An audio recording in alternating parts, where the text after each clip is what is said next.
I'm Eric Loy, and welcome to Eric Loy Interviews. On this podcast, we talk with folks from the VTuber community on their channels, their talents, their stories, where they come from, and their plans for the future. I would like to welcome Exodus50. Hello. Hello, everyone. I'm Exodus, or 50, or X, or XO, or 5s or 0. Yeah, I know. It's a long list of nicknames. Someone's even called me Demon Lord before, even though I have nothing to do with demons. Yeah. Sometimes you just pick them up as you go along, and you don't even know why at times. I actually do know why, but, that's another topic for another day. That's right. And we are 18 plus, but we're not that much plus. Yes. When it comes to some things. Thanks for coming on. I do appreciate it. How long have you been doing the VTuber thing?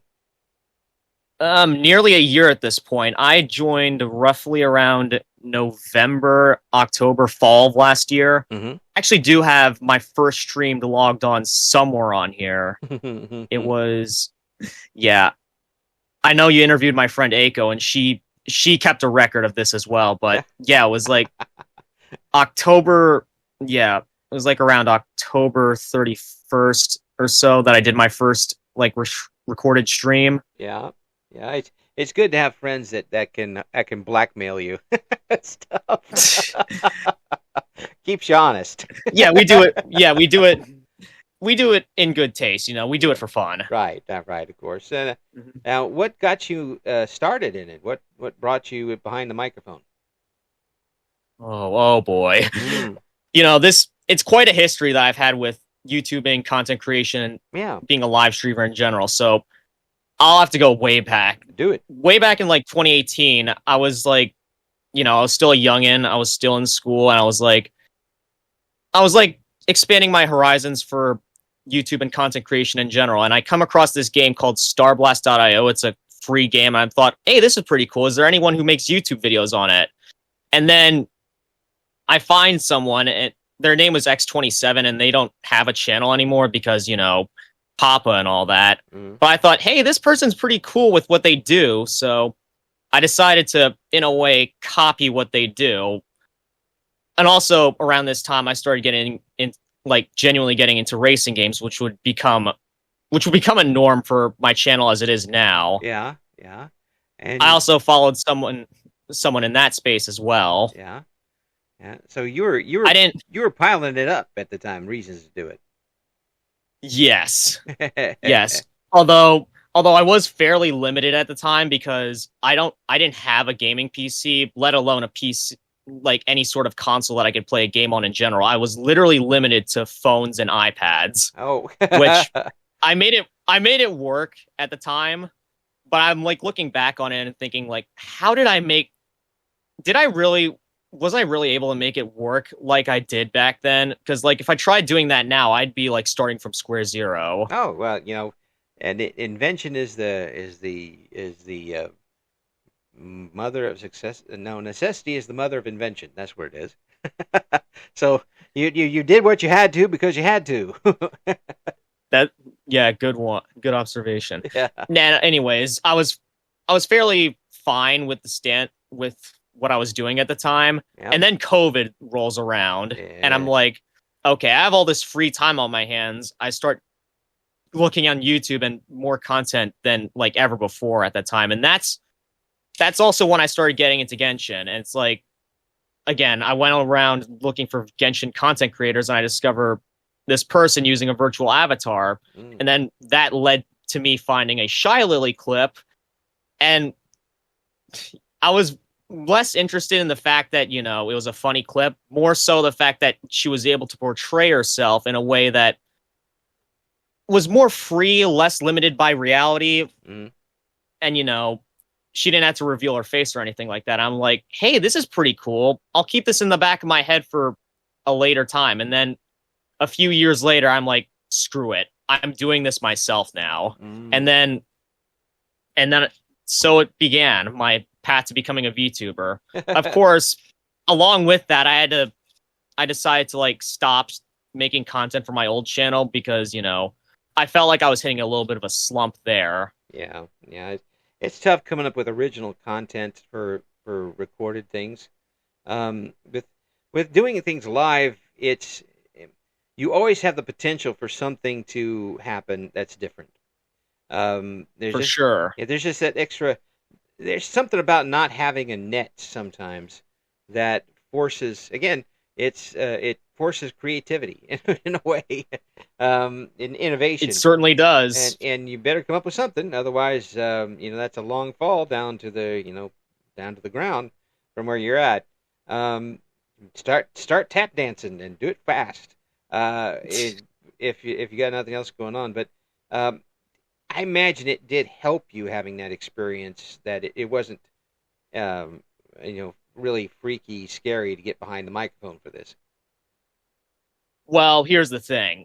Back on my old channel, I just did on-screen text commentary. I didn't use my voice whatsoever. Oh, I just had gameplay and music in the background. In ah, fact, that was also like the start of my current YouTube channel. That's what I did as well until like I made the announcement of me transitioning over to a VTuber. mm. And on the subject of originality, when I was trying to come up with my VTuber model concept, I kept running into roadblocks, full pun intended, along the way, trying to come up with something that was three things. I had three criteria for like my VTuber model. One, it had to be something that I thought was cool. Two, it had to be somewhat reflective of my personality. Mm. And three, it had to be something decently original. And so I kept running into concepts that have already been done before that were cool. I'm like, nope, I don't want to do this because I'll just be identified with someone else. And then inspiration hit me one day when I was fittingly playing a racing game, Need for Speed Hot Pursuit, which is like a cops versus racers racing game. Right. And that was when it hit me. Police car VTuber hadn't been done yet at that point. And from there, the rest is history. Yeah, absolutely. Yeah, that's where the 50 comes from. 50, of course. Both. Yeah, it was. That's yeah. That's why I decided to name myself 50. It's a play on the cop slang term 50, Yeah, which it wasn't even started as like a slang term for like cops. It was just like the show Hawaii 50. It's like I remember the original. Like actually. Hawaii is the 50th state. That's why they name the show that. Yeah. And like, and the slang term stuck for cops after that. Yeah, yeah. By the way, the original, just for no apparent reason, I'm going to say this. The original theme of Hawaii 50 is one of the top 3 television themes of all time. Just throwing that out there. If you don't believe me, listen to it. And then I'm very old. So the concept got there quick.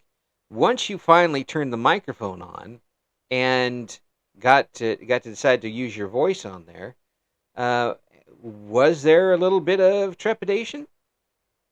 It was rough starting off. First off, like I started off with like nobody watching, so that's fine. Aside from the fact that for the first few streams that I did, my microphone wasn't even turned on. So I was like, I didn't even. So here's what happened. I was trying to figure out why my OBS was causing my voice to echo between like my microphone and my headphones. And so I turned off the OBS volume thinking that would turn off like, the echo. Yeah. Instead, it turned off my entire audio setup entirely. Yeah, it took me a while to figure that out, but then afterwards, like, it was fine for the most part. Yeah. Even if been there, done that. even if at the time I was like, what I'm talking to you right now is like through a genuine gaming microphone, but back then I started off using the internal laptop mic that is on my laptop. Oh, those are bad. Ironically enough, it was actually pretty good compared to like, other mics that I had at the time. Yeah. I mean, the microphones can surprise you. You can have one that you would think would be not so good and have a pretty good quality, and you have another one that has all the trimmings and everything and sounds like a tin can. Yeah, exactly. Yeah. Or you can have something that you bought from Radio Shack back in the day, which ain't going to work right. No. Then by some miracle, it turns out it does. Yeah. it works, but I had a Radio Shack microphone for a Panasonic cassette player. That's how I did some stuff back in the days before we had internet and things. Um, and practicing to try to do radio things. The For you, did it take a while before you started to get some folks coming back to you, or did it happen pretty quickly? Definitely. Like no one that I've talked to so far has had like that fast growth spurt that most of the well-known VTubers had. Uh-huh. And honestly, my journey was no different. Yeah, it took a little while, but when you started getting them coming back, how did that feel? Oh boy. That was actually fairly recently that I started having that feeling where like I started to have a genuine community to an extent. Mm-hmm. And like actually starting off as a VTuber in general, it felt satisfying. Yeah, yeah. It's almost validating to have that happen. Yes. And now though it also comes with a responsibility. Now somebody is relying on you to brighten their day. So now it's on you to do that. Yeah. Although with like the earlier history of like me being a no commentary creator, it has been a little bit of a double-edged sword because I have several people like commenting on my channel asking me to go back to what I used to do. I'm like, I have to make this announcement several times. It's like I became a VTuber so that I could expand my content horizons, Yeah. ex- express myself in a way that I deemed fit, and like doing that made it feel like they wanted me to go backwards. They wanted me to devolve in a way, which Yeah. you know Yeah, that's not the way to go, really. that's not a good mindset to go with. No, it isn't. Plus, it's really tough to And collaborate if you don't talk to somebody. it's not like, yeah, and it's not like I haven't stopped making that content, although, I use my voice and do it live now. It's just that, they want it to be like that's the only thing that they want me to do. And like it feels a little bit limiting in a way, but for the most part, just ignore it, block them if you have to, mark it as spam, and then just keep doing what you want to do. That's if you don't feel satisfied with what you're doing as a content creator, like, there's no point in it. Right, right. They're gonna know too. The people who are listening and will know that you're not enjoying yourself. They'll know immediately, and that's when what numbers you do have start going down, as they're going to find somebody else who's enjoying themselves, even if they do like your personality and want to come back. At that point, for that particular stream, they're going to tune out. Yeah, or at the very least, they're going to lurk in the background, which that's also fine. But yeah, it's better to see the thing live. Yeah, yeah. Now, when you're doing the racing games, first of all, which racing games do you stream? Oh, okay. Well, if it wasn't apparent by now, I'm a fan of the Need for Speed series, and like I started off like doing Need for Speed Hot Pursuit as like, that whole no commentary stuff. Right. But then like, yeah, I started going back and then forward with the series. I'm currently playing through like Need for Speed Most Wanted 2012, which here's something else I wanted to bring up. It's like there's lots of controversy surrounding the game and how it's like a bad Need for Speed game in general. Like it's not a bad game. In fact, it's quite fun. It's just like, when you look at the legacy of the title Most Wanted, it's like, it sort of wasn't what people were asking for. It wasn't the most wanted. Yeah, exactly. And although part of that also has to do with like, the game developers being pushed by higher ups to get the game out there in time for like certain deadlines, they weren't able to add everything that they wanted to, but the product wasn't bad as like a final product. It didn't live up entirely to expectations. Yeah. Yeah. Well, that goes to, sometimes marketing messes up in that too, and hype something up to something it's not going to be, or, if people remember No Man's Sky a couple of years ago, where the hype was immense and the visuals were tremendous, and then everybody got disappointed. Now, to their credit, they bounced back really nicely and worked it into a usable game, and people are enjoying it. But still, sometimes when the expectations are so high and you can't possibly reach them, everybody's going to be upset. Yeah, that's kind of why I support having why I'm fine with having delays on games as long as it results in a better final end product, you know? Right, exactly. Yeah. You don't want to you don't want to push something out that you're just going to have to send constant patches for, or break so bad that you can't finish the game, because that's it's like I feel like that's a trap that a lot of game developers are falling into right now. Yeah. Go ahead. Like release it now, it's playable now, fix it later. That's fine, but video game players want to have a complete experience once they log on. Once they start encountering jank, it's a little bit discouraging. Yeah. And nowadays with some of these games, if you're just talking, console games, they're going to cost $1 million. And you don't even get to own them. I mean, you better have it ready to go, for crying out loud.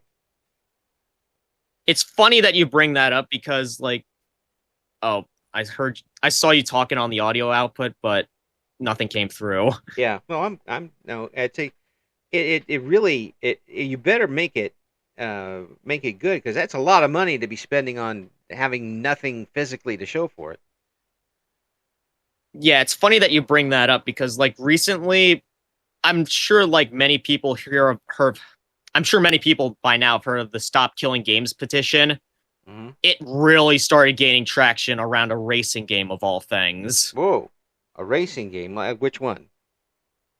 It was this game called The Crew, which was it was this always online DRM game, which you had to have an online connection to even do the single player, which that's sort of a recipe for disaster, because that means that once the game's online servers were shut off, that means everything was turned off. You couldn't access the game, period. Right. And so when when Ubisoft, the publisher, came up with a brilliant idea of stopping the servers for the sake of server upkeep and not being able to pay for them anymore, it enraged a lot of people.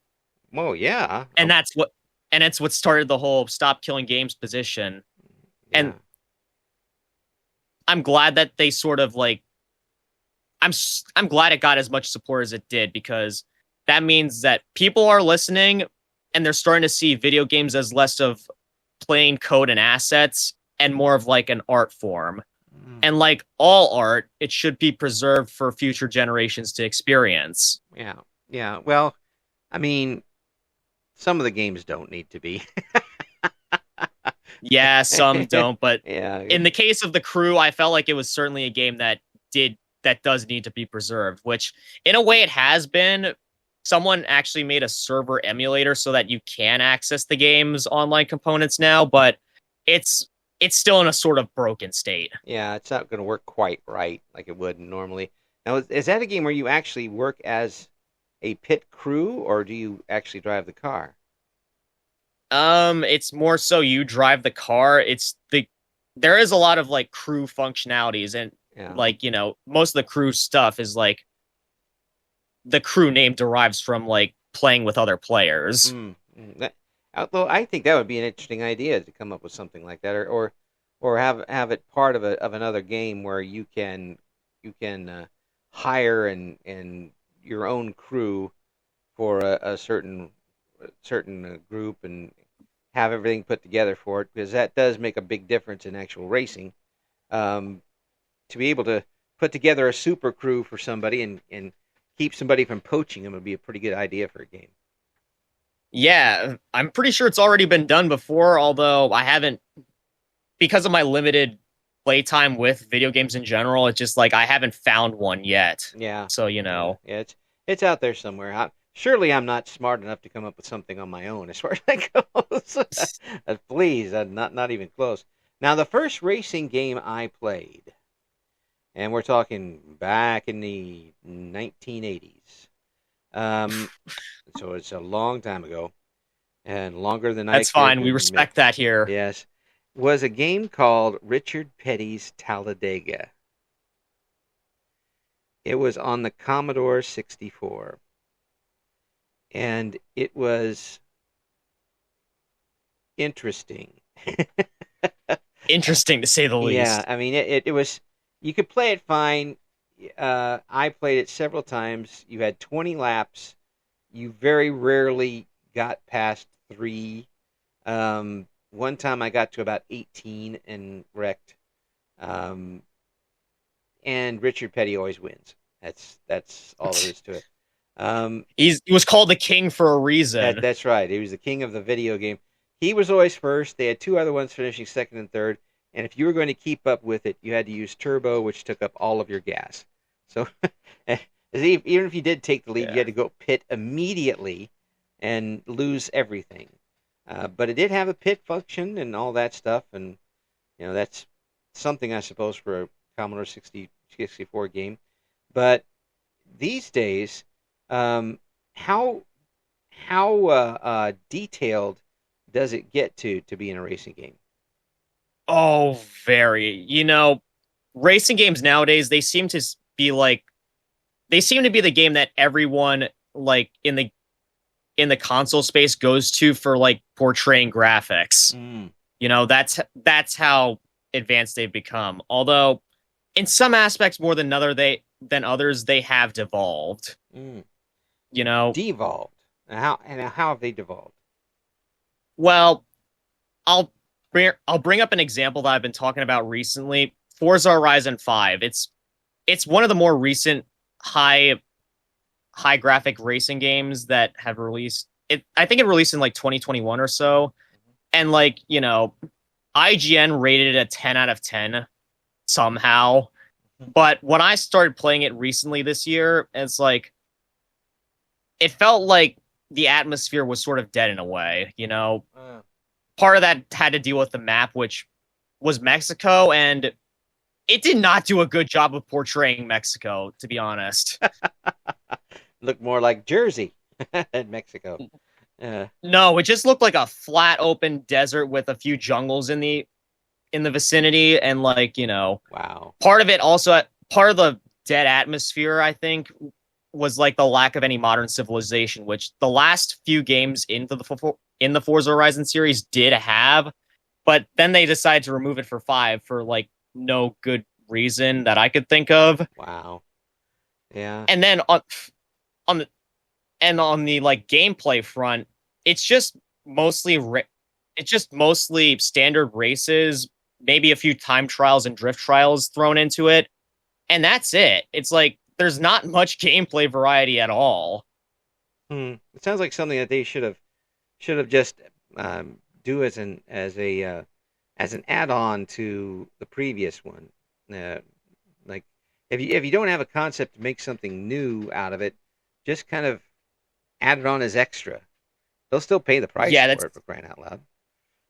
Yeah, that seemed to be a theme that Forza Horizon 5 was running into. Like, so many of the map parts were recycled. Mm-hmm. And on the subject of recycling, like, there were a lot of cars in that game that were cut from, like, the previous game. They were cut from the release lineup and then added back on as, like, post-launch content, which a lot of people weren't a fan of. Yeah. It just adds on to the FOMO aspect that's just aggressive in a way, Yeah, yeah. Hey, I mean, why you remove it and then bring it back again? I don't. Was there something wrong with it in the beginning and they had to redo it? I mean, or did they just not think that way? Well, some of it has to do with like licensing because, car manufacturers, their licensing policies are kind of funny to an extent. Like, but other times it's like, the models do need to be redone, and yet somehow they managed to dodge like the post-launch add-on list. Instead, they get added on at launch with the same unupdated look that they had for the past 10 plus years. Yike. It's Yeah. strange. Yeah. I can kind of see where they're coming from, but still, if you're going to make something, as a yearly thing, you better try to keep update with the times. Yeah, although it wasn't really a yearly thing. Forza Horizon, like, they release their games like once every 2 to 3 years.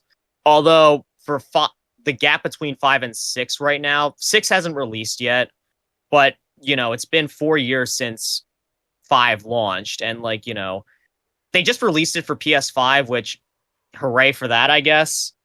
But longtime players want to have something new at this point, Yeah. and like they don't want a lot of recycled content. They want it to be like they want it to be new. They want it to have a live atmosphere. Yeah. Yeah. Well, do you think that's why they're taking their time with this one? I hope it is, especially after like their sister franchise, Forza Motorsport. Well, that game was a total disaster from what I've heard. Like, they teased the graphics as, quote, from the ground up, and it was not in the slightest way from the ground up. One of my inspirations today, Ultraviolet, put it best. What ground was Turn 10 using? The recycling bin? Yeah. Yeah, the compost heap. Yeah, like so many things about that game were broken at launch that some would say that the list of reported bugs was longer than the game code itself. Well, yeah. I mean, I can see that if things work out. If you got one thing happening and then this thing happens, and you come up with something completely new, it's like two bacteria coming together to form a killer virus.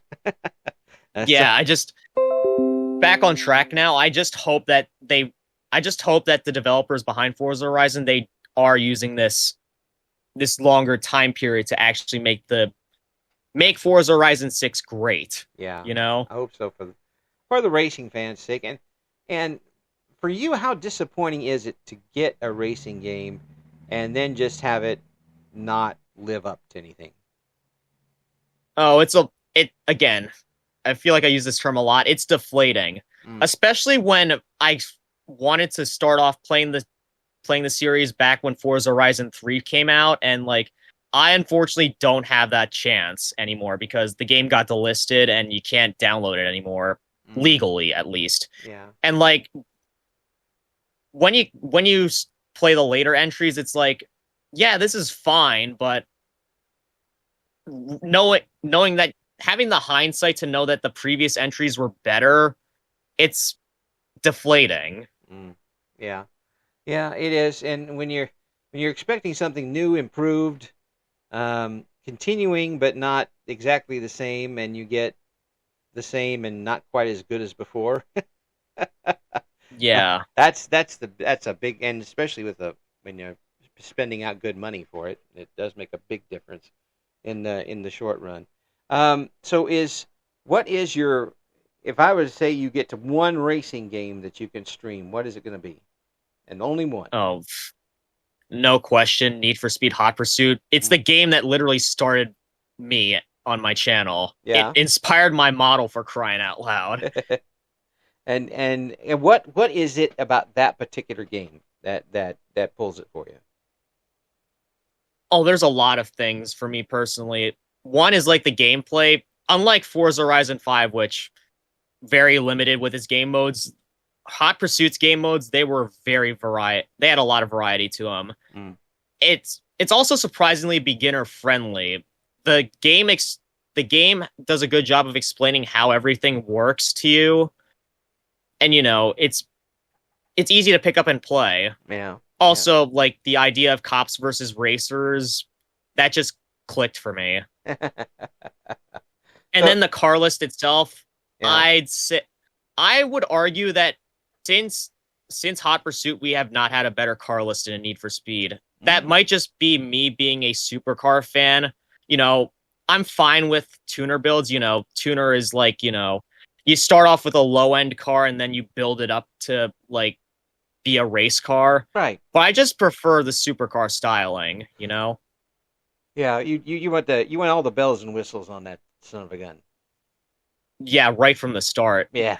not like having to buy it back. Yeah. You have to slowly build it up. Yeah. Which that's actually a point of contention with the Need for Speed community and like racing games in general as well. Like some people love the idea of tuner cars. Again, I'm in the middle, but I lean more towards supercars and like, you know, Yeah. When tuner car fans started playing that game for the first time, they were like, "Where's the customization?" Yeah. And like, in a way, I look at it as like Need for Speed returning to its roots in like the 90s with it just being supercars, no building up your ride to become like a tuner vehicle. Yeah. Yeah.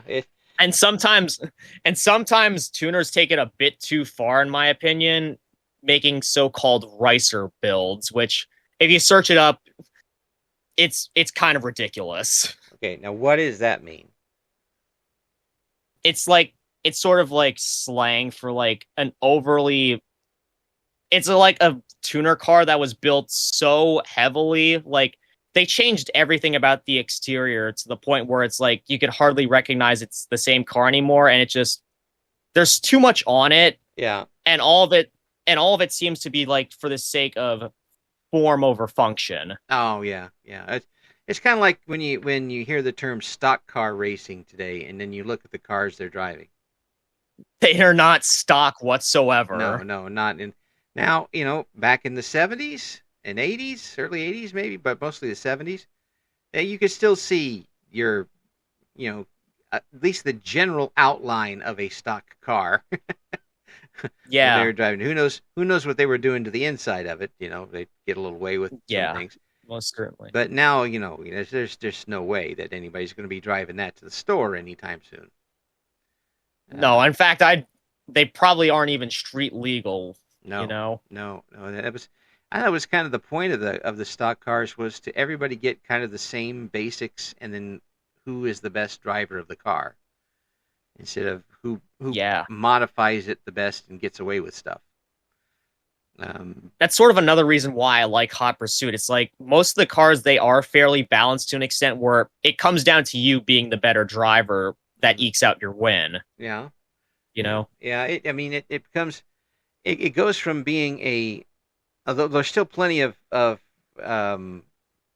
driver,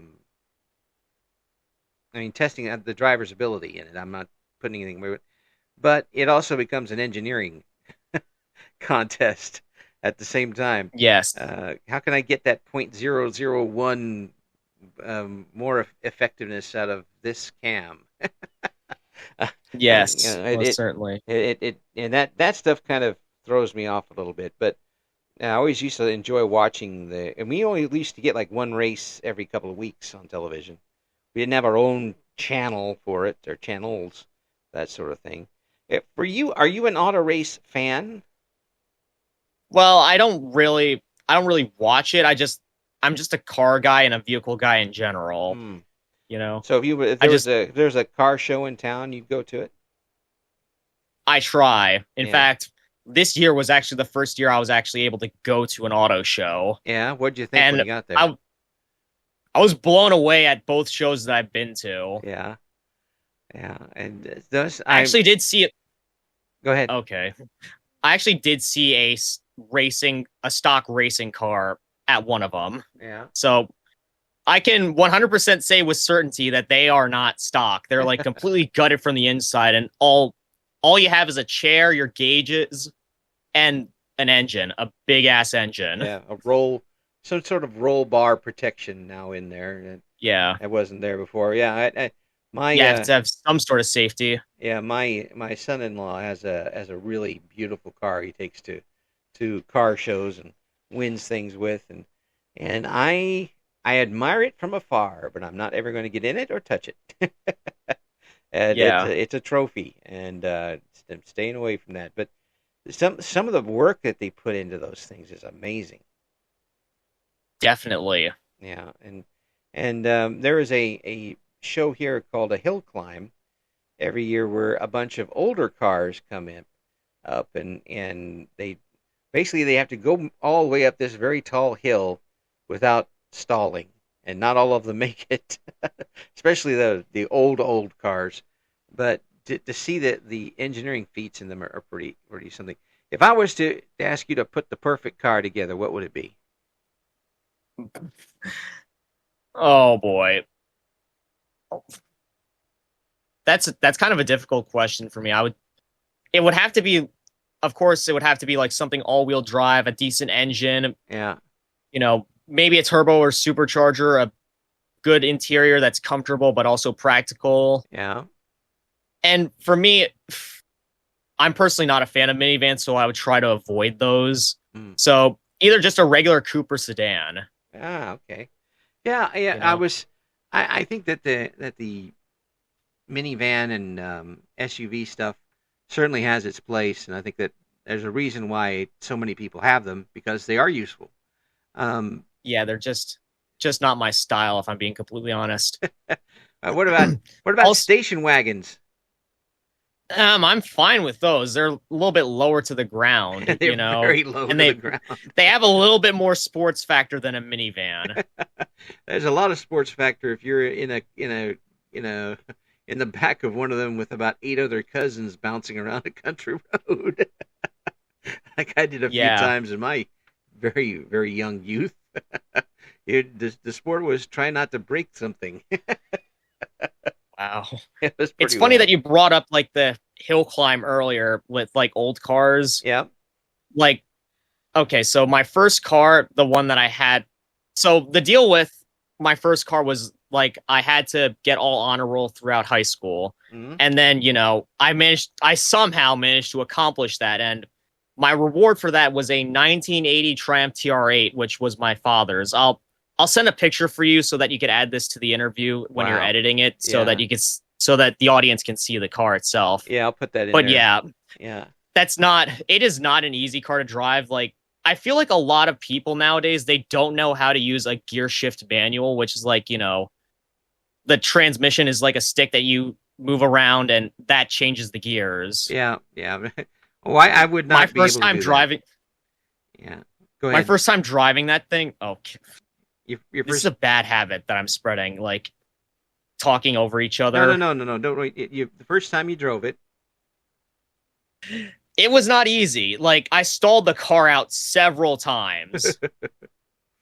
And like, it wasn't until like this past week that I was actually able to drive it, take a decently long drive with it, and not stall it out. So yeah, add that to my list of accomplishments. Being able to drive a manual transmission car, a stick shift, for like 2 to 3 miles. Well, you got me beat, and I've been around this planet a long time. Damn. I could not do it. I could not. For one thing, I am very, what I would call ambidextrous, where I drop things with both hands. So a lot of things I do with my right hand need more power. A lot of things I do with more precision need to be my left hand. And gear shifting would not be something that my right hand would do particularly well. And I can't reach my left hand over there. You also have to pay attention with your feet, because there's this pedal that you have to tap on called the clutch, where you have to tap that every time you need to shift gears. And like, you forget that, you could damage your transmission. Yeah. I would be leaving trails of transmission parts all the way down the road. Now my wife can do it. My wife can do it. She's a Hoosier, so she can do whatever she wants with that stuff. They're born with it, I think, over there in Indiana. But have you got any big things coming up for your channel? Any big events?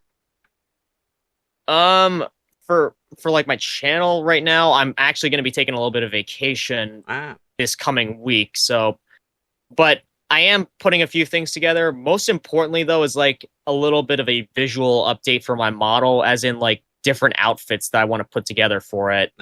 Perfect. Have you got some already in mind? Yeah.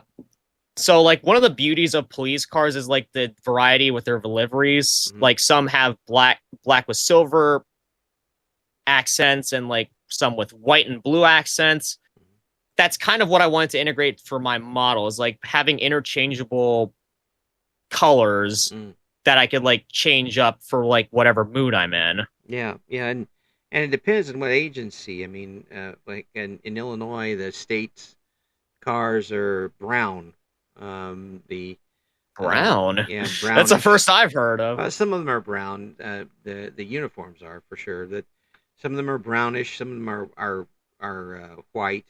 A lot of them are white, but they do have different ones.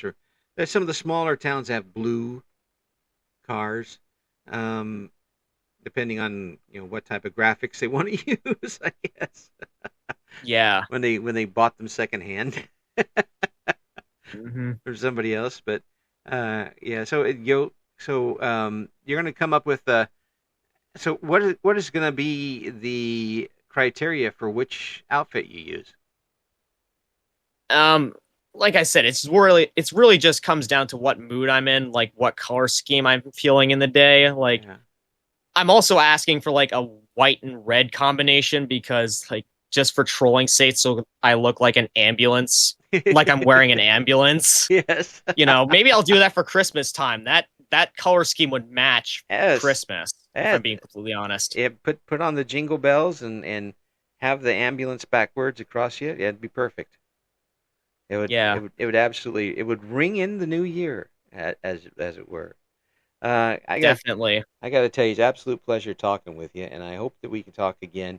We're going to put down the links that we have for you in the right by the video here, so folks can take a look at what you have to offer. Exodus, thank you so much, and I hope we can talk to you again soon.